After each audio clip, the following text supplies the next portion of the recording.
मैत्रिणींनो, धागा फॅशन या आपल्या चॅनलमध्ये तुमच्या सर्वांचे मनापासून स्वागत. तर आजच्या व्हिडिओमध्ये आपण बघणार आहोत की डायरेक्ट ब्लाऊज ठेवून ब्लाऊज पीसचं कटिंग कसं करायचं.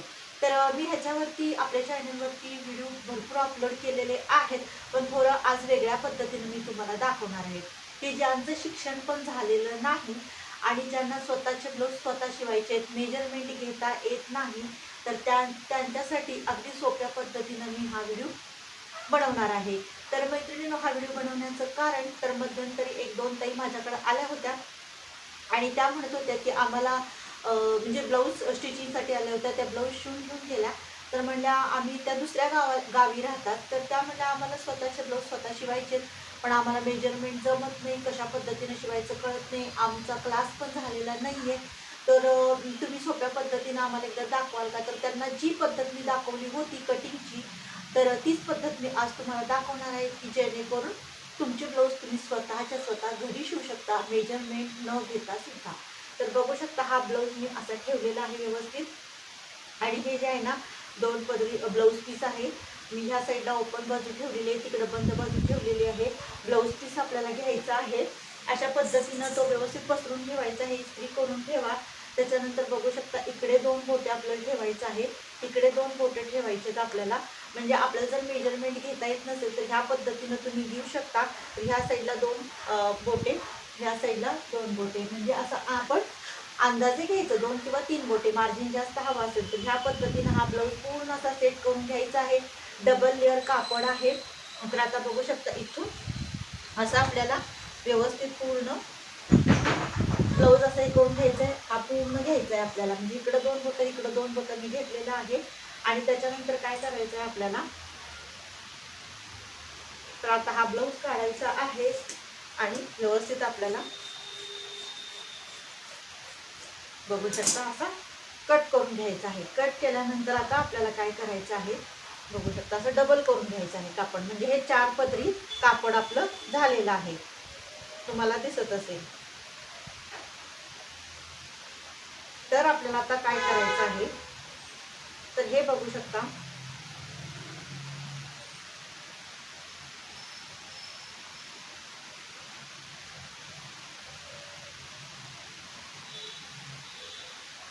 तर असं व्यवस्थित आपल्याला ब्लाऊज ठेवून घ्यायचा आहे. व्यवस्थित म्हणजे हा डबल लेअर ब्लाऊज व्यवस्थित असा सेट करून घ्यायचा आहे आपल्याला.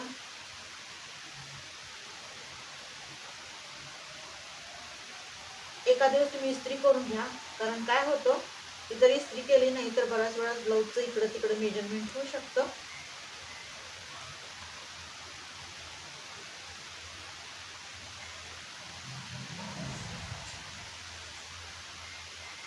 तर इथे आपण खालच्या साईडला सोडून घेऊया. त्याच्यानंतर काय करायचंय आपल्याला, व्यवस्थित आहे असं पूर्ण आखून घ्यायचं आहे, म्हणजे पूर्ण इथं. आणि गळ्याची रुंदी घेताना ना आपल्याला नेहमी 3 बोटं घ्यायचे त्या साईडला. या साईडला आपल्याला 3 बोटं ठेवायची आहेत आणि मगच आपल्याला इथं मार्किंग करून घ्यायचं आहे.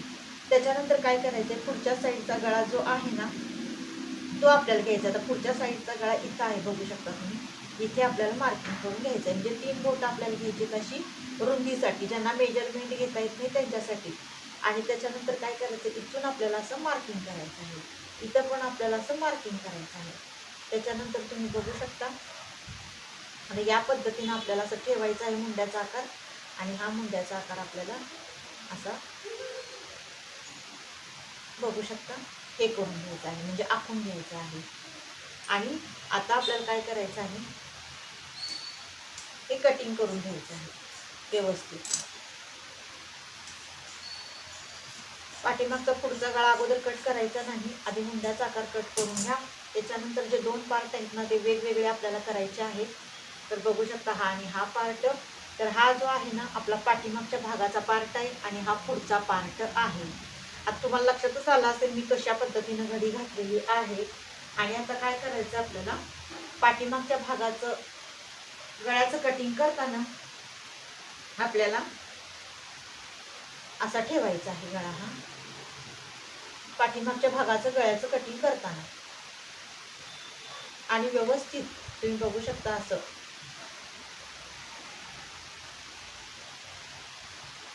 दिसत असेल तुम्हाला. शिस्तीत व्यवस्थित करून घ्या. जे कापड जास्त बाहेर येतं ते आतल्या साईडला ढकलून व्यवस्थित मार्किंग करून घ्या. तर हे अशा पद्धतीनं पाठीमागच्या गळ्याचा आपलं आकार झालेला आहे हा असा व्यवस्थित बघू शकता. आणि जर तुम्हाला दाखवते व्यवस्थित मी ते पुढचं एक वेळेस कापड असं बाहेर आल्यासारखं होतं ते व्यवस्थित आत ढकला किंवा पिनअप करा म्हणजे आपला गोंधळ होणार नाही. तर बघू शकता ह्या गळ्याचा आकार आपला असा आलेला आहे. जास्त रुंदी ठेवू नका. गळ्याची जर जास्त रुंदी ठेवली तर उतरायची शक्यता आहे. तर अशा पद्धतीनं आपण मार्किंग करून घेतलेलं आहे. आणि त्याच्यानंतर आता हे पाठीमागच्या भागाचं गळ्याचं झालेलं आहे. मग तुम्हाला कटिंग करून दाखवते. आणि इथं घ्यायचे आहेत आपल्याला टक्स. तर टक्स जे मारताना ना आपल्याला बघू शकता आतल्या साईडला आपल्याला टक्स घ्यायचे.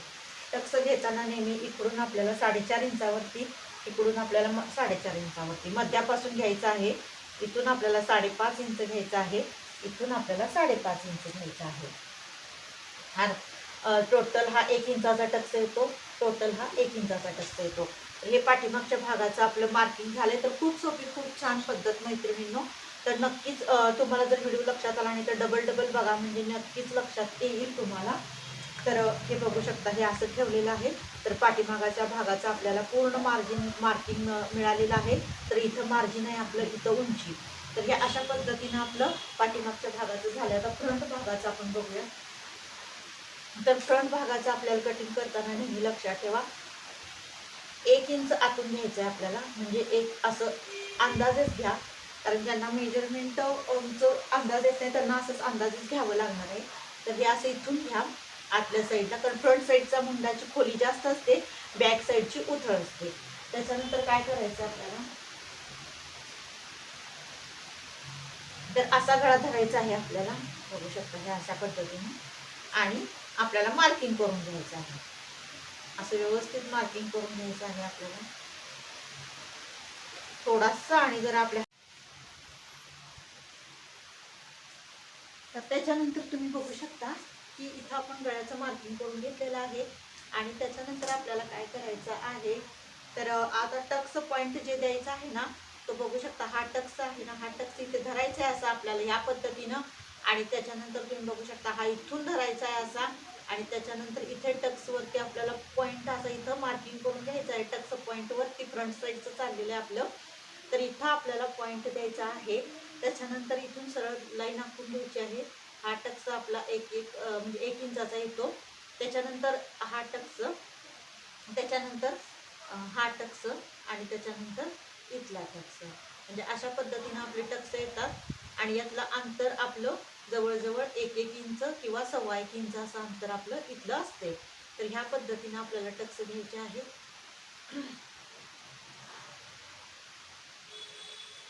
तर बघू शकता ह्याचं आता आपण कटिंग करून घेऊया.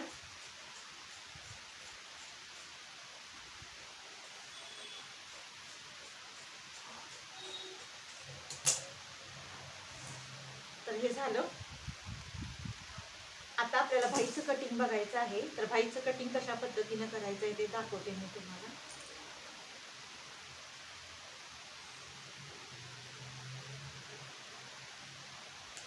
तर बघू शकता अशा पद्धतीनं 4 फोल्ड करायचे आहेत. तर बघू शकता बंद बाजू माझ्या साईडला घेतलेली आहे. 4 फोल्ड मी केलेले आहेत. आणि त्याच्यानंतर आपल्याला हे व्यवस्थित घडी घालून घ्यायचं आहे ब्लाऊज.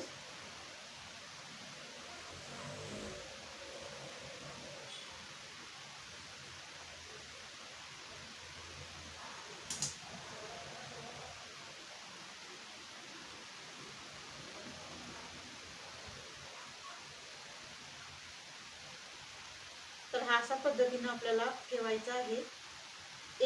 एक इंच तुम्ही खाली शिलाईसाठी घ्या किंवा तुम्हाला अगदी शिलाई मार्जिन जास्त लागत असेल तर 1.5 इंच घ्या.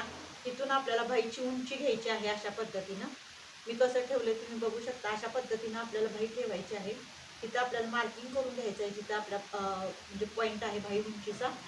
आणि त्याच्यानंतर तुम्ही बघू शकता हे अशा पद्धतीनं आपल्याला व्यवस्थित भाई ठेवून असं व्यवस्थित हाताने मार्किंग करून घ्यायचं आहे. त्याच्यानंतर आपल्याला ना घ्यायचं आहे तर 2.25 इंच कॅप आहे आणि तिथून 1 इंच आत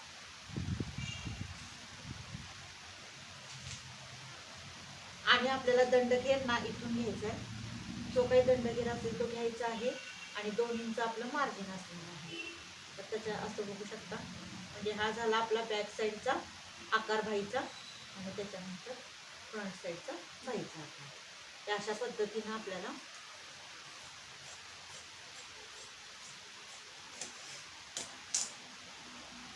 असं करायचं आणि फ्रंट साईड मुंड्याचा आकार आपल्याला देऊन घ्यायचा. तर हे झालं बाहीचं कटिंग. हे झालं आपलं फ्रंट साईडचं कटिंग बघू शकता आणि हे झालं आपलं बॅक साईडचं कटिंग आणि हा झाला आपला मापाचा ब्लाऊज. आणि त्याच्यानंतर हे जे कापड आहे ना ते आपलं कंबरपट्टी हुकलूक पट्टी आणि त्याच्यानंतर जी कुठं कमी पडेल बाहीला वगैरे तिथं आपल्याला जॉईंट द्यायचा आहे. तर मैत्रिणींनो, ज्यांचं शिक्षण झालं नाही किंवा ज्यांना मेजरमेंट घ्यायला जमत नाही तर त्यांनी ह्या पद्धतीनं जरी कटिंग केलं ब्लाऊजवर ब्लाऊज ठेवून तरी परफेक्ट येतो. फक्त आपल्याला ब्लाऊज व्यवस्थित इस्त्री करून घ्यायचा आहे, तो व्यवस्थित ठेवायचा आहे. पिन्स वगैरे लावून घ्या. जर गोंधळ होत असेल तर पिन्स लावा आणि मगच कटिंग करा. खूप छान खूप सोप्या पद्धतीनं मी सांगितलेलं आहे. म्हणजे ज्यांचं शिक्षण झालंय त्यांनी पण कशा पद्धतीनं कटिंग करू शकतात, ज्यांचं झालं नाही ते पण कशा पद्धतीने कटिंग करू शकतात. जितक्या सोप्या पद्धतीनं मला सांगता येईल तितक्या सोप्या पद्धतीने मी सांगण्याचा प्रयत्न करते. कारण ही पण गोष्ट मला तुम्हाला सांगावीशी वाटली. म्हणजे मागच्या वेळेस म्हणजे पहिल्यांदा मी तुम्हाला सांगितल्याप्रमाणे एक ताई दोन ताई माझ्याकडे आल्या होत्या. त्यांनी असं मला विचारलं आणि मी त्यांना सांगितलं. त्या पद्धती सर्व पद्धत मी तुमच्याबरोबर आता शेअर केलेली आहे. तर मैत्रिणींनो, हा व्हिडिओ तुम्हाला कसा वाटला, खरंच उपयोगी वाटला की नाही, आवडला की नाही हे नक्की कमेंट करून सांगा. आवडल्यास लाईक शेअर सबस्क्राईब करा. भेटूया नेक्स्ट व्हिडिओमध्ये.